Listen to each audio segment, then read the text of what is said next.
ಇನ್ನು ಮನ್ರೇಗಾ ಯೋಜನೆಯ ಹೆಸರು ಬದಲಾವಣೆಯ ವಿರುದ್ಧ ಕಾಂಗ್ರೆಸ್ ಸಿಡಿದೆದ್ದಿದೆ. ಹೀಗಾಗಿ ಕೇಂದ್ರದ ವಿರುದ್ಧ ಹೋರಾಟ ಮಾಡುವ ಬಗ್ಗೆ ಕಾಂಗ್ರೆಸ್ ಪೂರ್ವಭಾವಿ ಸಭೆ ನಡೆಸಿತು. ಆ ಸಭೆಯಲ್ಲಿ ಮಾತನಾಡಿದಂತಹ ಸಿಎಂ ಸಿದ್ದರಾಮಯ್ಯ ಮನ್ರೇಗಾ ಯೋಜನೆ ಮತ್ತೆ ಜಾರಿಗೆ ತರುವಂತೆ ಆಗ್ರಹಿಸಿ ನಿರ್ಣಯ ಅಂಗೀಕರಿಸುವುದಕ್ಕೆ 2 ದಿನಗಳ ಅಧಿವೇಶನ ಕರೆಯುವುದಕ್ಕೆ ನಿರ್ಧರಿಸಿದ್ದಾರೆ. ಕರ್ನಾಟಕದ ಮೂಲಕವೇ ಹೋರಾಟವನ್ನು ಪ್ರಾರಂಭಿಸ್ತೀವಿ ಅಂತ ಡಿಸಿಎಂ ಡಿಕೆ ಶಿವಕುಮಾರ್ ಹೇಳಿದ್ದಾರೆ. ರಾಷ್ಟ್ರೀಯ ನಾಯಕರು ಕೂಡ ಭಾಗಿಯಾಗಲಿದ್ದಾರಂತೆ. ಪೂರ್ವಭಾವಿ ಸಭೆ ಬಳಿಕ ಡಿಸಿಎಂ ಡಿಕೆ ಹೇಳಿಕೆ.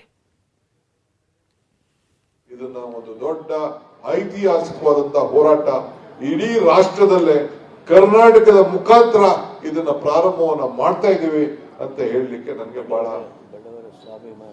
ಹೆಮ್ಮೆ ಆಗ್ತದೆ.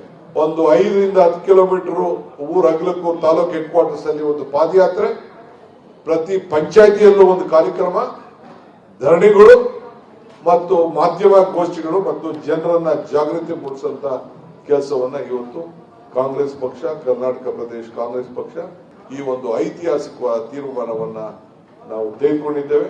ಎಲ್ಲ ಪಂಚಾಯಿತಿಯ ಸದಸ್ಯರ ಹಕ್ಕನ್ನ ಇವತ್ತು ಕೇಂದ್ರ ಸರ್ಕಾರ ಕಿತ್ಕೊಂಡಿದೆ. ಅದನ್ನ ಮರುಸ್ಥಾಪನೆ ಮಾಡಬೇಕು, ಅವರಿಗೆ ಶಕ್ತಿ ತುಂಬಬೇಕು ಅಂತ ಈ ತೀರ್ಮಾನವನ್ನ ತೆಗೆದುಕೊಂಡಿದೆ.